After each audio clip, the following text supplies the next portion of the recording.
You ready? All right, are you ready? No. Okay.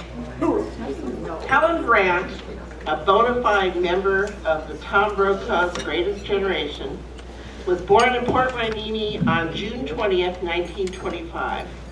For those of you who have already done the math in your heads, I had to use the calculator. You figured out that in 6 days, Helen will be 94. no, 96. No. Come on. Your daughter told me the wrong age. No, you wrote it down though. All right. Okay. She's only going to be 94. She's just a slip of a girl. And in remembrance of the momentous occasion that this is, there will be a gift, a card signed by all her friends, and a song. So, John, Yes. you will hand over the gift. Okay. John, my husband. Oh, our John. Specify He which has to do John. many roles. I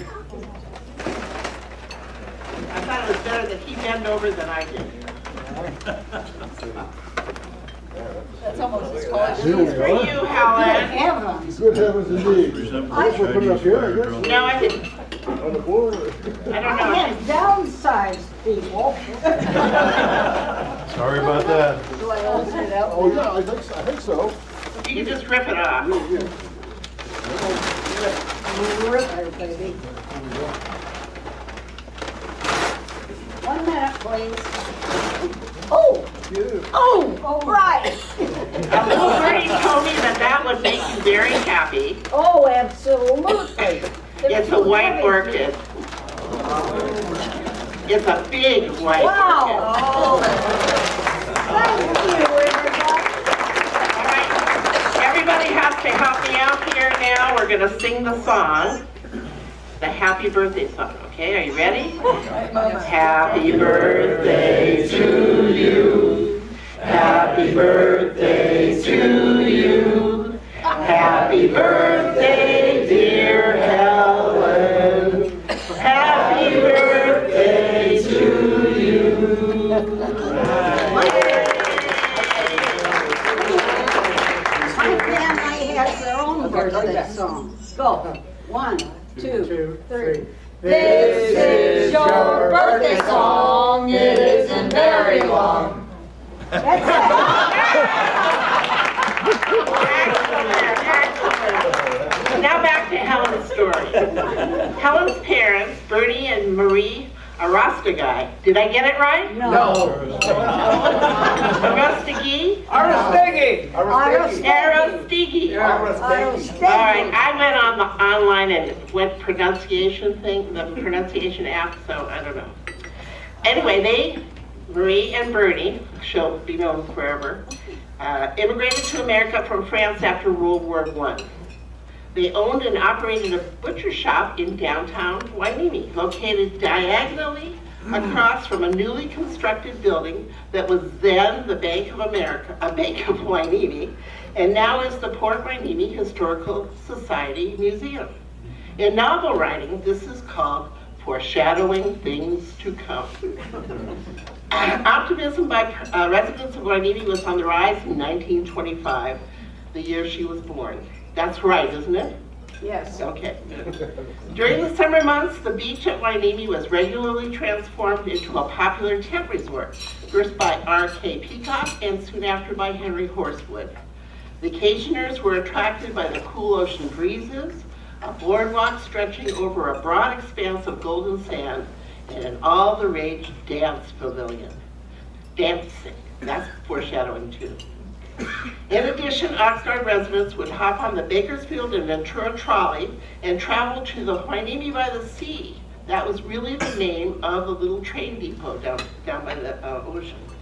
And the fare was 22 cents round trip.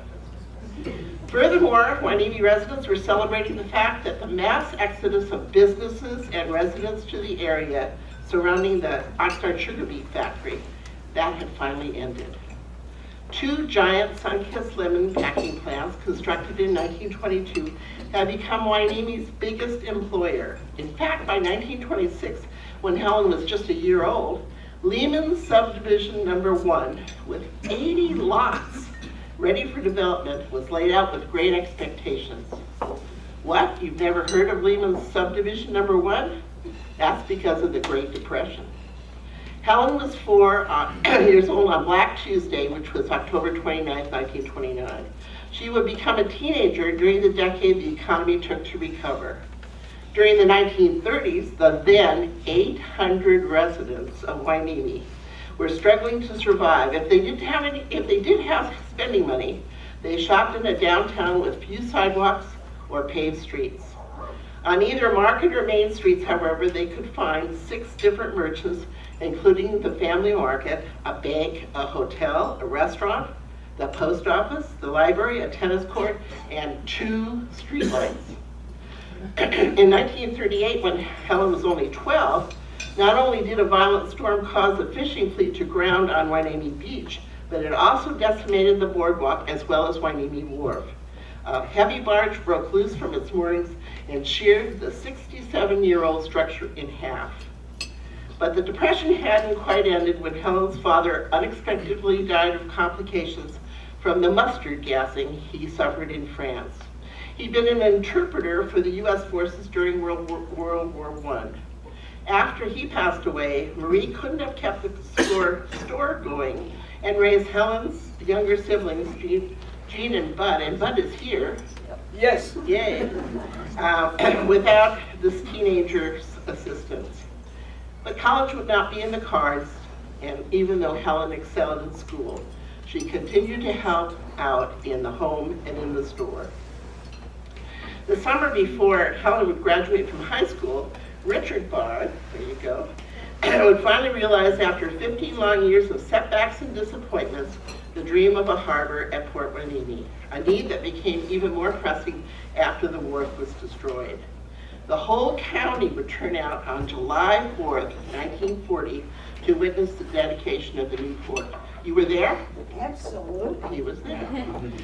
Helen would turn sweet 16 the same month she graduated from Oxnard High. Now, she would have gone to Hueneme High, but they didn't build it. You hadn't built it yet, so that's why she went there. 6 months later, the Japanese would bomb the American fleet at Pearl Harbor.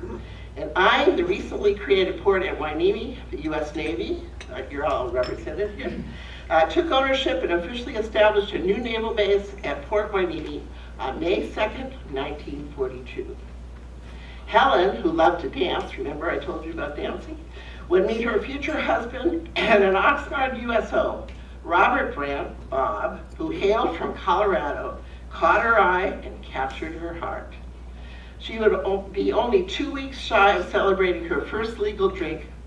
That wasn't your first drink though, right? On June 6th, I was 1944. raised on a glass of wine. Yes, you were. That's a good girl. D-Day. That was D-Day. And less than a week ago, the nation recognized the 75th anniversary of that unforgettable date. During World War II, the residents of Port Hueneme would finally find themselves making pots of money. First, the Navy decision to build 6 additional docks to load goods and personnel provided jobs galore. Second, because of a severe military housing crisis, the Navy begged folks to rent out any livable space within their properties, and they did. And I think Helen probably can tell us some of the places that were rented out. And finally, law enforcement was persuaded to look the other way with respect to local businesses catering to sailors and their various vices. After the war, Bob and Helen would marry and settle in Hueneme, where they would raise 5 children. Port Hueneme's prosperity didn't cease once the war ended in 1945. Everything was just happening in reverse. Men and materials were returned through the harbor, and the economy matched wartime highs. In 1953, Bob and Helen took over Marie's Market after Marie's unexpected death. Yet then it became Bob's Market? Yeah.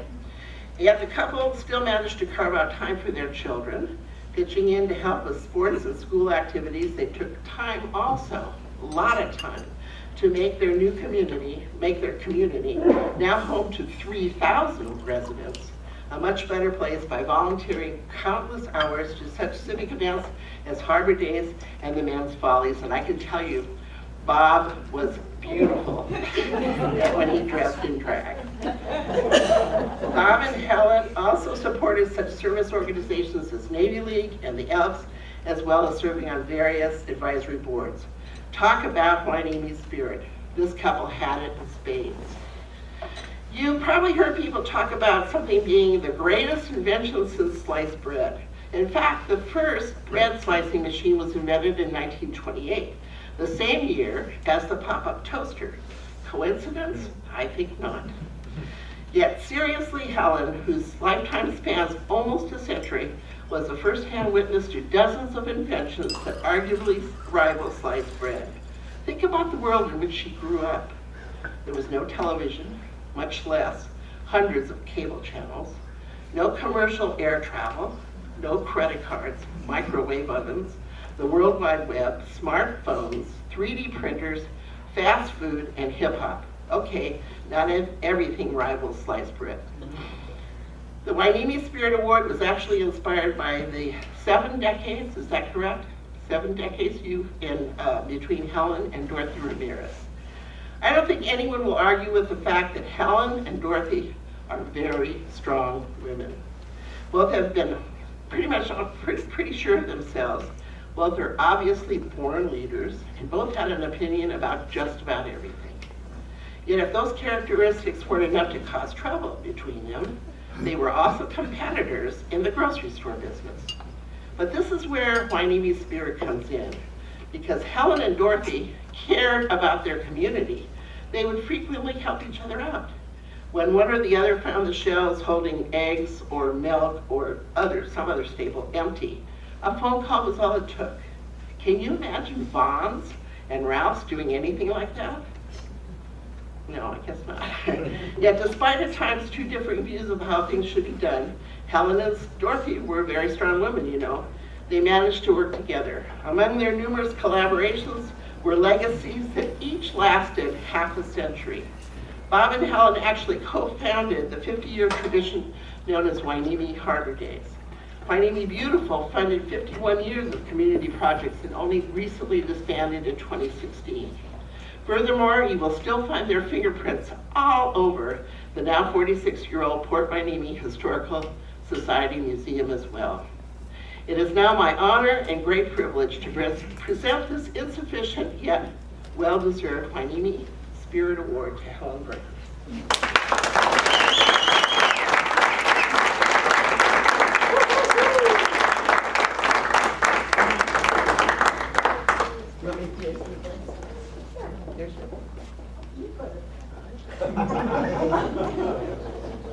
She's pretty strong. I know personally how strong she is. You've got a step. Can I move this? Good evening, everyone. They've pretty well covered me. I don't know what I have left to say.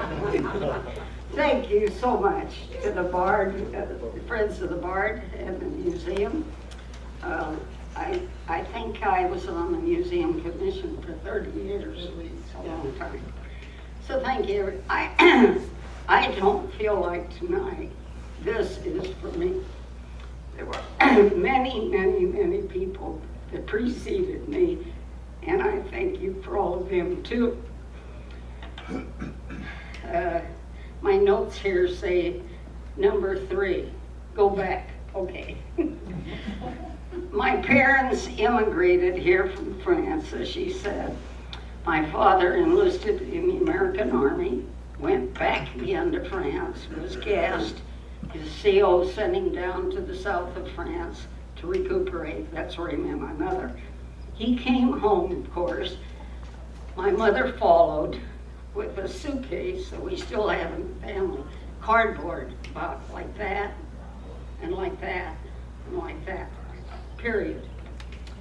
They settled out on the Broom Ranch, and eventually in 24, I think about, they opened this grocery store / meat market in Hueneme. I was born in 25 at St. John's, the old St. John's Hospital in Oxnard.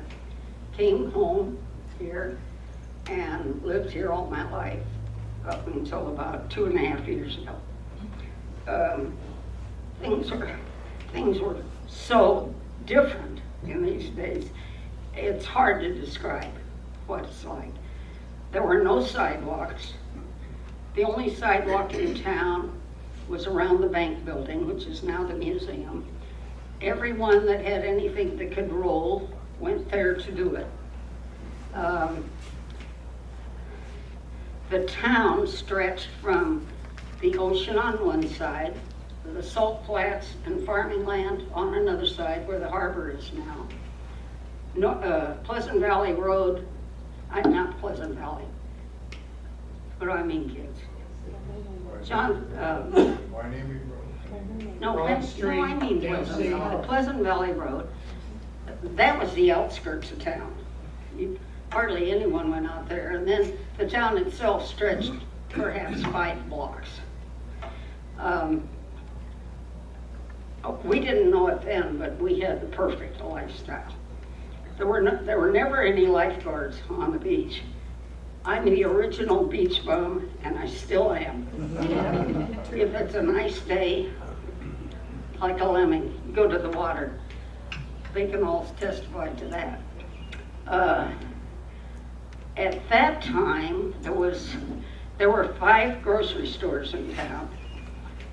There was the bank, post office. The post office at that time was in the back of one of the grocery stores. And that postmaster, that old lady, didn't like me. Of course, I was really little, and I go to pick up the mail, and she would ignore me. It would take forever to get the mail. Anyway, bank, post office, grocery stores. That's about it. Like I'm talking to the 30s. Then we eventually got some commerce in. Bob and I were married after he got back from the South Pacific. He always said he was born in Denver, but he grew up in the South Pacific. We got married, we had 5 children. Get ready. We have 8 or 9 grandchildren, and we have 19 great-grandchildren. And Gary and Jen are the winners. They have 7 grandchildren. 6 of them are little blue-eyed, blonde little girls, all under the age of 5. Anyway, so much. When I graduated high school in '42, now the town had begun to grow. So we had everything. We had lawyers, we had dentists, we had, you name it, and we had at least one of each. We had sidewalks by that time. The population, at that time, there were 3 high schools in the county. It was Oxnard, Ventura, and Santa Paula, period. We graduated less than 250 people. Now I think there's 5 in Oxnard, big ones.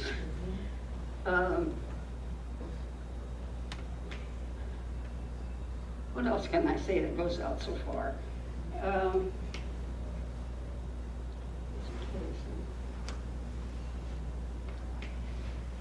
I think that's about it. About your relationship with Dorothy? Oh, Dorothy. Yeah. To know Dorothy is to know the best. Isabel, Dorothy's sister, who's still with all of us, Isabel and I have known each other for 77 years. We went to high school together. And Dorothy was a goer. Dorothy was Citizen of the Year 2 or 3 times. She was Citizen of the Year in the state one time. Her motto, at least to me, used to be, I won't give them any money, but I'll work for them. Well, she did. But she also had her pets that she gave money to. She was a wonderful, wonderful person. I still have her teapot.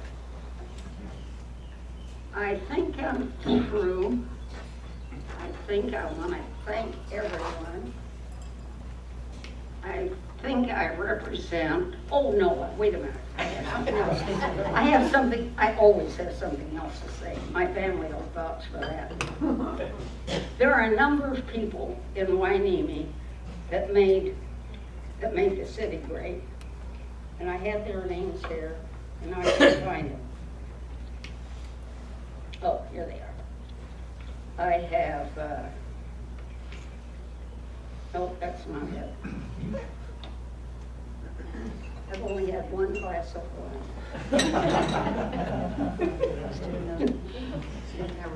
Well, we had a lot of citizens that did a lot. The first one that always comes to my mind was Breadbox George. You have to be as old as dirt to know about Breadbox George. He was an old man. I have no idea where he came from. He lived in a little shack right next to our grocery store. He, when he shaved, he always cut himself, and he'd take cigarette papers and he'd tear them, and so every time you saw him, he had these cigarette papers all over him. And he spent most of his time on the bread box out in front of our store. The bread box, the delivery people in those days delivered the bread before we were open. There was a bread box out in front of the store, and it had a lid that sloped, and the hinge, or the high part of the lid, folded back against the building, and they put the bread in there for the day. Breadbox George, that was his favorite place to sit. Well, in the sunshine and the nice quiet, because there wasn't anything going on those days. He would go to sleep and he'd fall off. This kept happening. I think one of the Mirandas, you know, there were Mirandas all over town in those days. One of the Miranda's boys came, flipped it around so that the high side was in the front, and propped George up on it. That kind of wedged him in against the, and that took care of that problem. Breadbox George finally, I presume, a fire started and he died in it. Yeah, he died in the fire. We have Ben and June Talbot, very, very good friends, own the jewelry store. Ford Davis and Helen had the furniture store. The Miranda family, they were everywhere. They were just, Bill was the original city administrator of Hueneme and did a beautiful, beautiful job. Who else do I have here?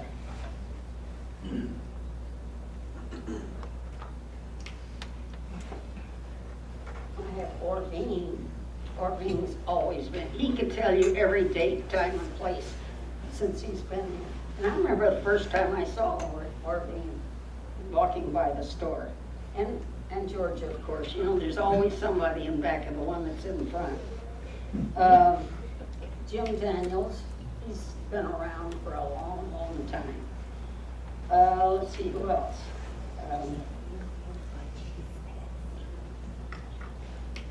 You know, I have a whole bunch here. You folks won't remember, but I do. Oh, Al Gelati. Who can forget Al Gelati? Al started out as a deputy out at the beach, at Oxnard Beaches.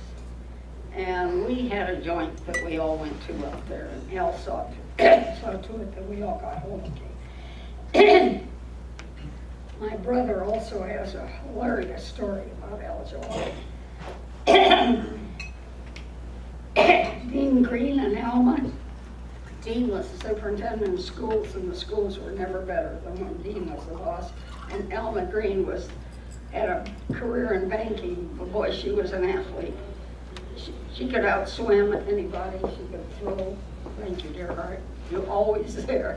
This is Gary. Ray Pruder and Laura. Ray was in the insurance business and was mayor at one point. Ben and June, I mentioned them. Ben was on the council. Oh, there's so many. All in all, it's been a real, real good run. And I want to tell you all, I'm representing all of them, and I thank you very much.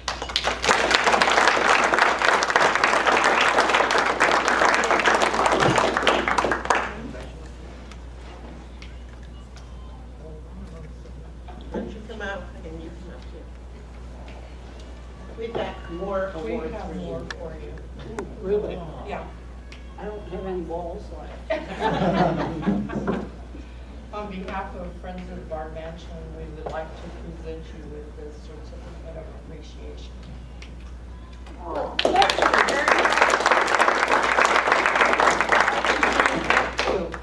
And we have, Yeah, there's more. oh, Lord.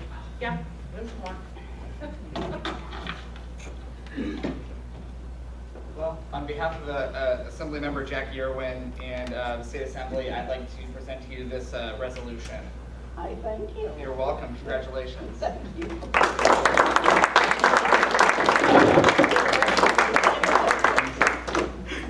And last but hope, and certainly not least hopefully, a certificate of congressional recognition from Congresswoman Julia Browning, where you're being recognized by the Port Hueneme Historical Society Museum for your steadfast dedication and remarkable contributions to the Port Hueneme community.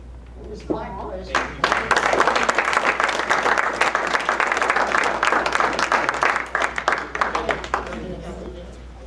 Oh, yeah, we just mounted. yeah, I'll carry this stuff.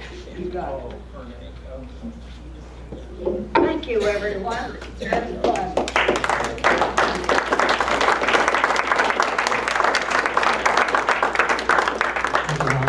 And now we'll have Captain Bob Quinn come up on That when you're the 2 years old or whatever. Exemplar award to Captain Saum and Cheryl.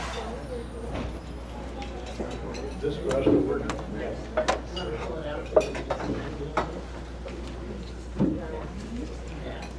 The way the electrical system around here is working, I'm not sure this, probably burned the damn building down. This is an inaugural award, and I'm not even sure how you're supposed to pronounce the word exemplar. You did it. Well, since nobody else has ever used it, I guess the first guy to use it says, this is how you pronounce it. But as indicated in your program, the word exemplar not only means a typical example, but also a model of excellence. And there's some other gibberish in there, but I think that really indicates what the intention of this recognition is. Not only the achievement of excellence, but providing an example for lots of folks. And that certainly is true of the Saums. I went through, thank goodness I didn't have to take care of Helen Brant. Her history, well, if we give her a couple of years, it'll be 100 years. Saums, it's way shorter than that, but it's still too damn long to go through. But since they started out separately and joined up later, we'll touch on the two. Cheryl was born in New Jersey, Park Ridge, town just across the New York border. And unbeknownst to her, somewhere across that border, a place called Pauling, New York, I couldn't even find it on the map. I went to school in Troy, New York, so that doesn't mean a whole lot, but in those early days, they were not terribly far apart. Cheryl showed her good sense. In 1985, she moved to Moraga, California. It's better than being in New Jersey, but I'm not sure it's the greatest place. She went to Cal State Chico and earned a Bachelor of Science in Business. And after getting a degree, decided maybe Moraga wasn't the greatest part of California. So she migrated to San Diego, which shows good sense on her part. Meanwhile, Mike's digging around in New York. Went to Union College and struggled through and graduated in 1992. Got a Bachelor of Science in Civil Engineering. Not bad. I got mine from Rensselaer Polytechnic, which I think was across the river.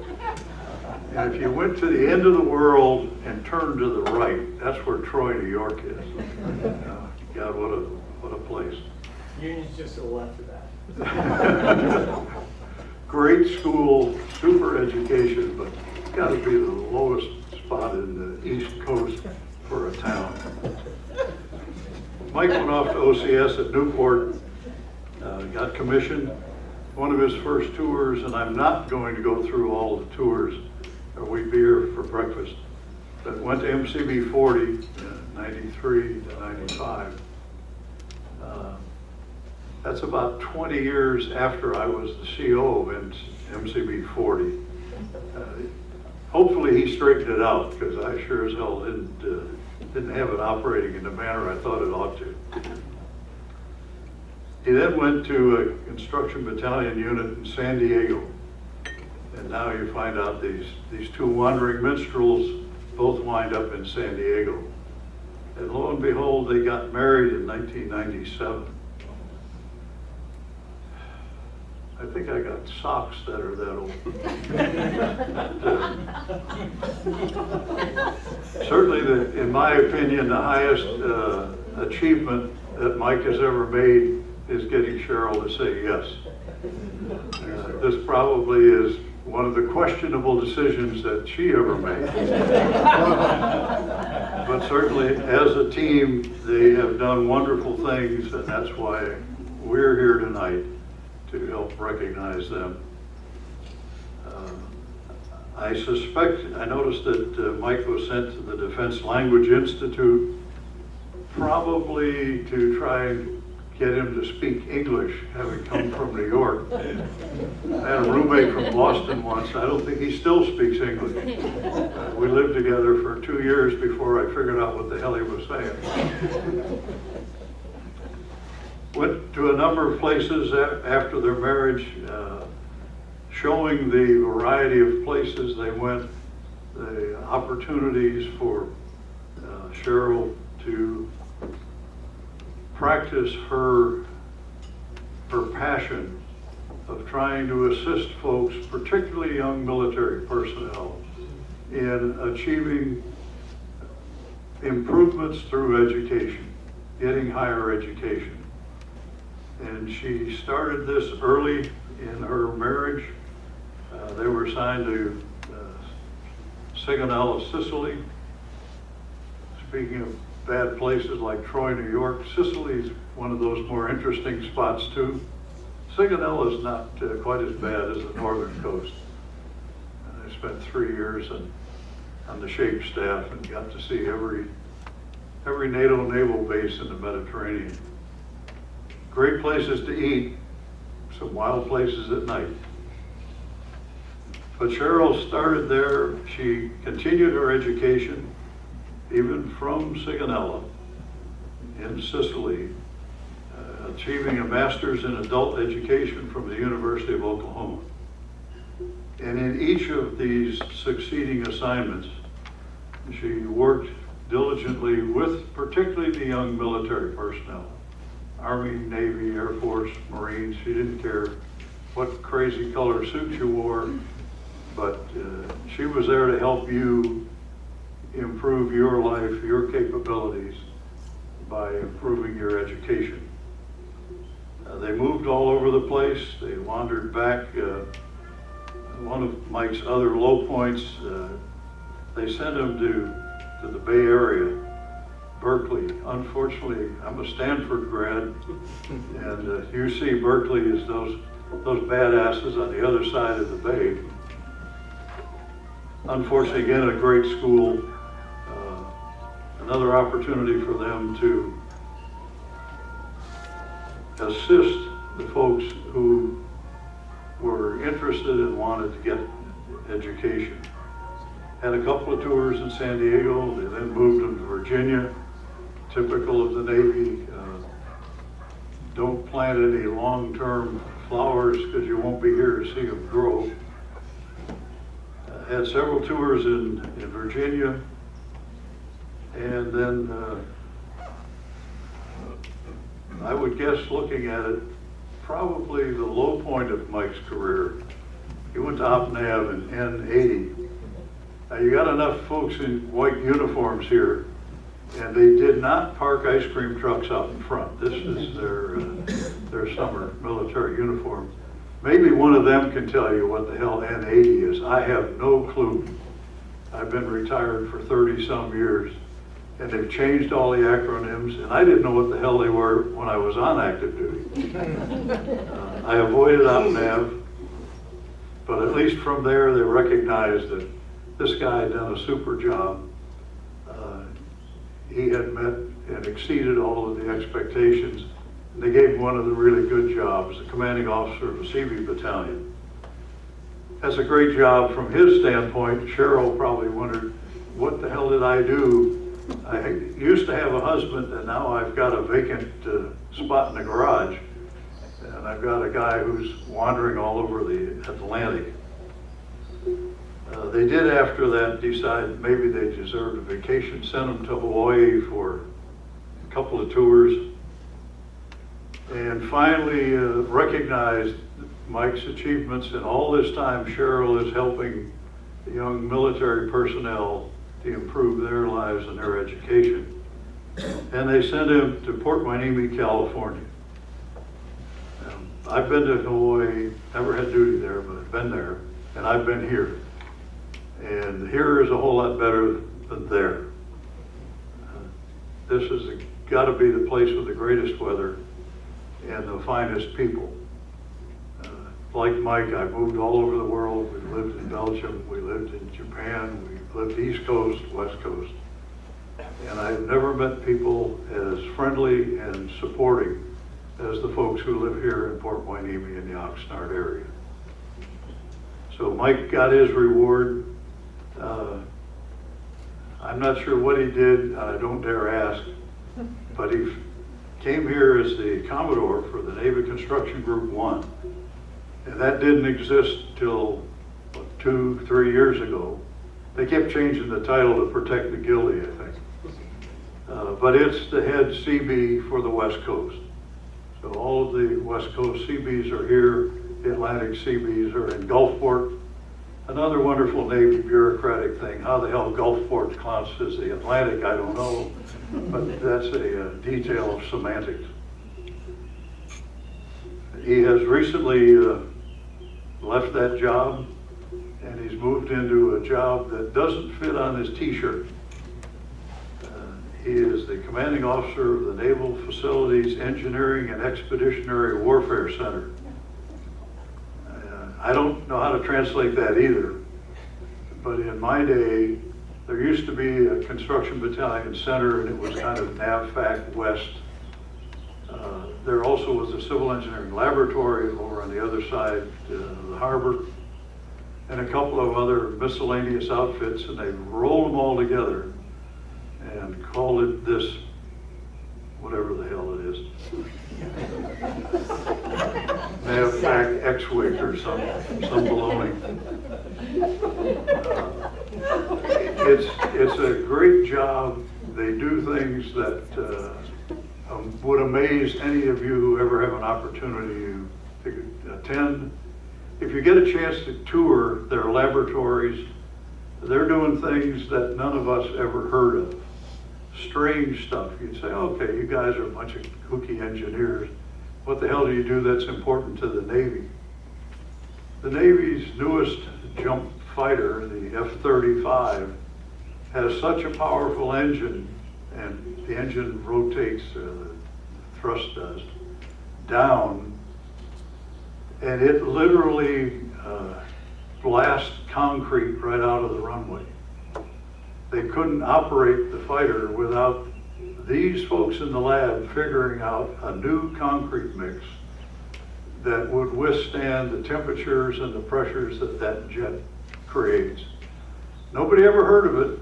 This wonderful super F-35, greatest airplane in the world today wouldn't work, because you couldn't get the damn thing off the ground, without the engineers in your backyard. And those are just one of a dozen groups of folks that work for Mike. It's an amazing place. You get a chance, like the tours that the folks here take to the harbor, out to the lighthouse. Once in a blue moon, they'll give you an opportunity. And if the opportunity comes up, I really recommend you take it. Currently, Cheryl has continued this through all of these strange places with all these strange folks. She's, hopefully you're employed by Cal State Channel Islands. I haven't been paid for anything for 20-some years, I guess. Everything is voluntary. I gotta talk to you about that, Larry. Of course, filing the tax forms would probably be more trouble than the $20 a year he'd pay me. Yeah, well, if we get together, we can get 20 each. Among all the rest of this stuff, Cheryl, I claim Cheryl raised 2 boys, one's 18, one's 15, super young folks. Like all parents, they're very involved with their children, with their schools, donate an awful lot of time and effort there. So they are not only exceptional achievers, they certainly are great examples to all of us of what one can do in this world, how one should raise a family, and how you can be a great neighbor. Cheryl's been active in the Friends of the Bard. There have to be a few of us who do some of this stuff. Mike's been active in RDP 21, another one of these weird groups that most of you haven't heard of. They've been around a long time, and their goal is to try to improve the relations and communications between the military and the civilian community, and to educate folks on both sides. A great bunch.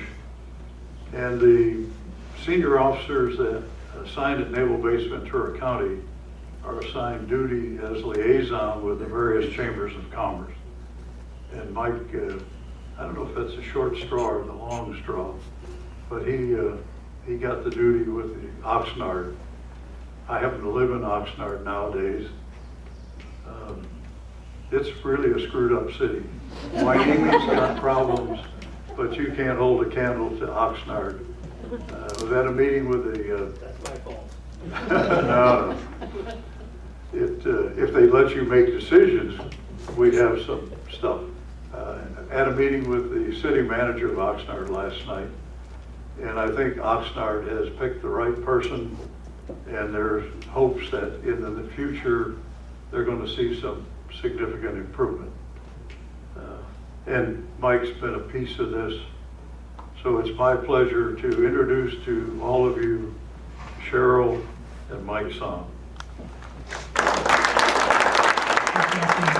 you come up, I have to say something personally. You know, the city of Hueneme, through its vast wisdom, never had Veterans Day or Memorial Days. And we do now. And I can always remember when we first started off, I'd go to Captain Mike, and he pulled me out of many a problem like Captain Bob. And then, I can't thank you enough, Captain. You're a great sport, you're a nice guy.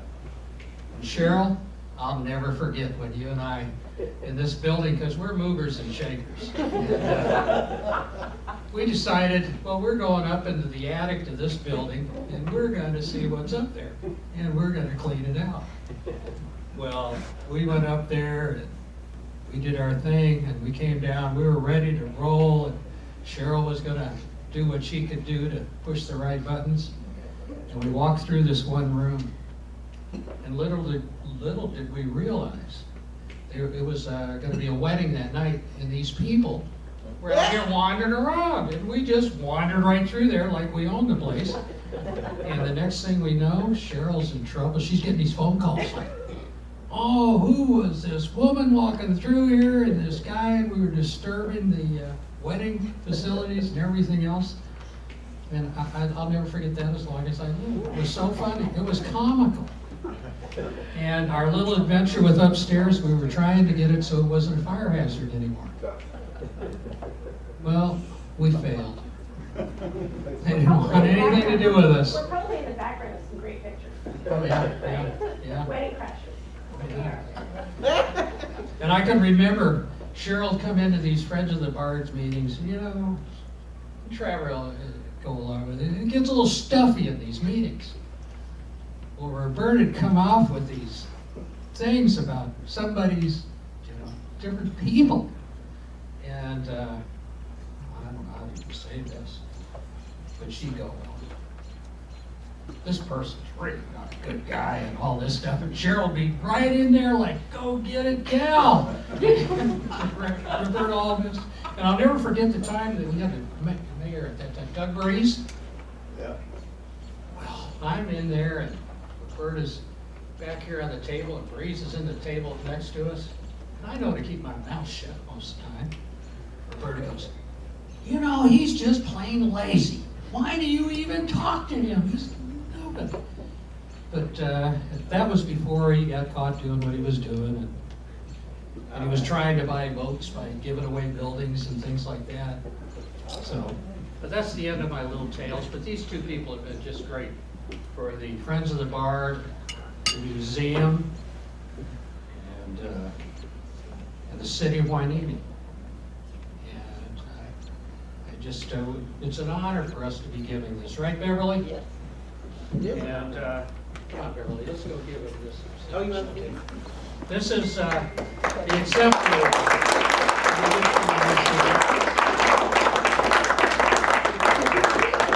Really love you, Capt. Cheryl. Here, get this. And then what I'd like to do is, Danny and Andy, Andrew, you want to come up here? And we'll give these things to you. We'll bring them over to you. And this one's from Kelly Long. And Helen, we have one for you. I was just thinking real quick to get up here and make sure you got it, okay? Do I have to come This up is there? but here's this for you. This is from Kelly Long, the county supervisor. What a great lady she is. From the Friends of the Bard, we give you a certificate of appreciation. And we have signatures, so that's a historical document. And then, yeah, go ahead. On behalf of Assemblymember Jackie Irwin, thank you so much for everything you're doing for the community. So I'd like to present both of you guys with this resolution from the State Assembly and from the Assemblywoman. Thank you so much.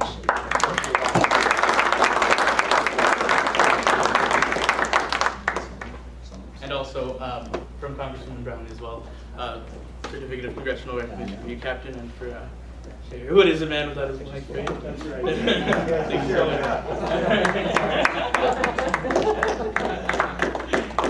There we go. Thank you so much. There's something to say. You've got something with Julia Brownlee, Jackie Irwin, and Kelly Long. And these guys are great supervisors and state senators and congresswomen. And I'm beginning to wonder, maybe we do need a woman president to clean it up. These are three ladies in our county have done miracles around here.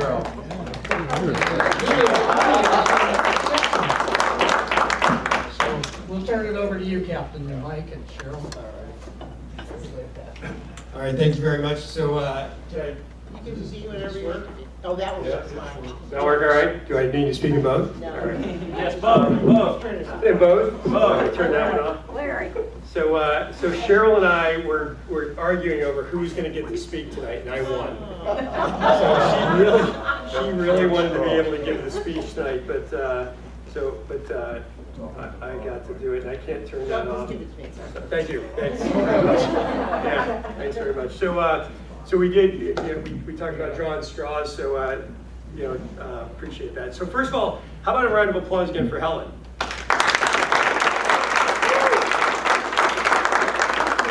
So I noticed the seal emblem that you wear around your neck. What is that about? I have a grandson who is in We're going to get started now. I think we got it organized. the U.S. Navy SEAL.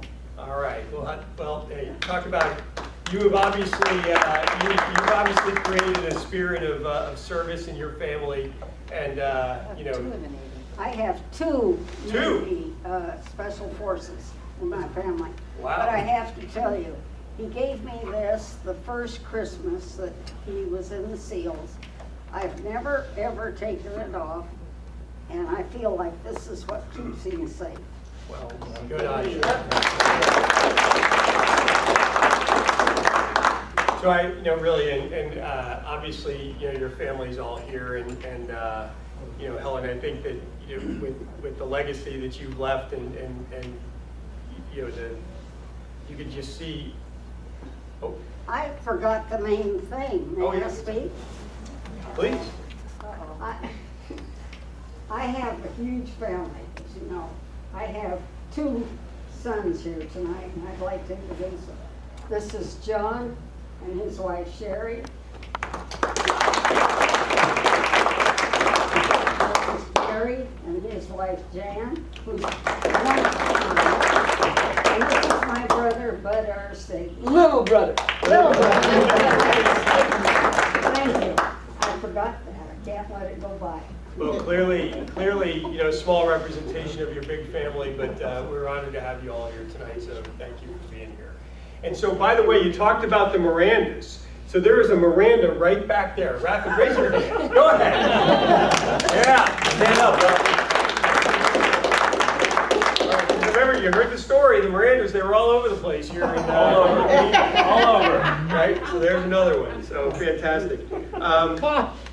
So I will say that, I'll say that Cheryl and I are really honored and humbled to have this opportunity to be here. And first of all, I want to thank Larry, because Larry, where'd Larry go? There he is.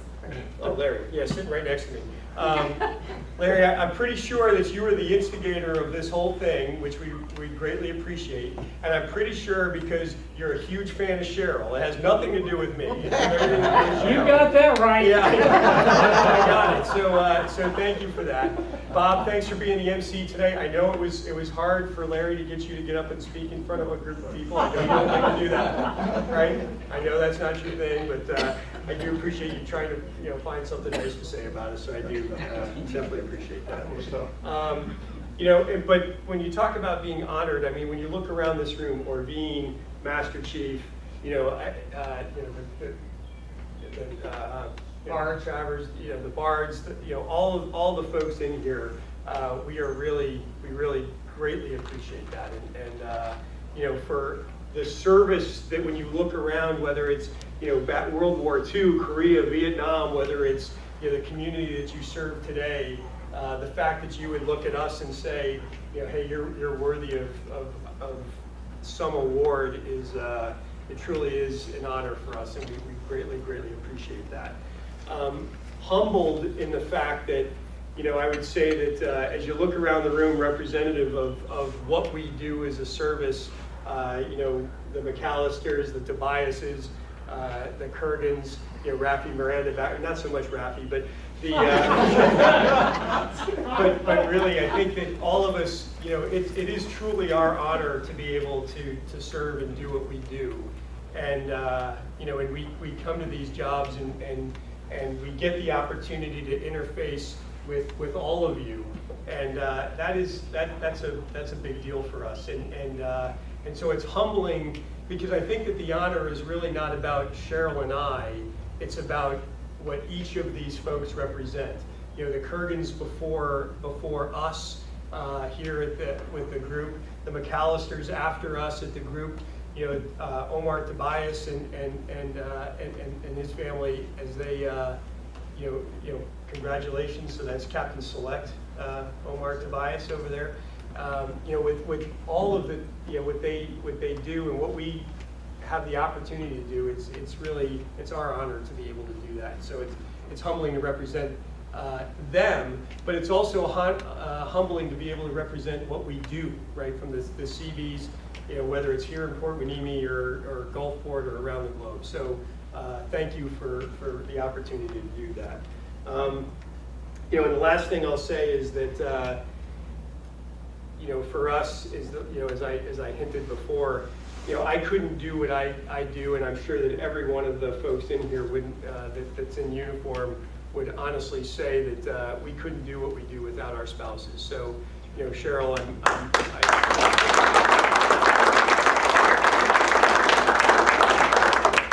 we get to go to work and be all in for the people we serve and the job we do, because we know that we're well taken care of at home, and our families are well taken care of at home. So thank you for that, Cheryl, and thank you for everybody in here. So again, thank you all very much, and we are truly honored to be able to represent the Seabees and the Civil Engineer Corps and what we do as a Navy. Thank you.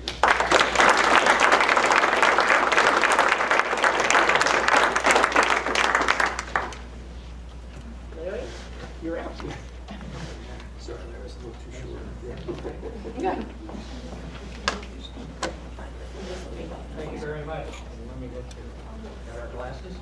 Raffle? Okay, I have to get the glasses out. I think it says raffle. Yep, we raffle. Yours is. I did turn it off, didn't I? Yeah, you can. Thank you.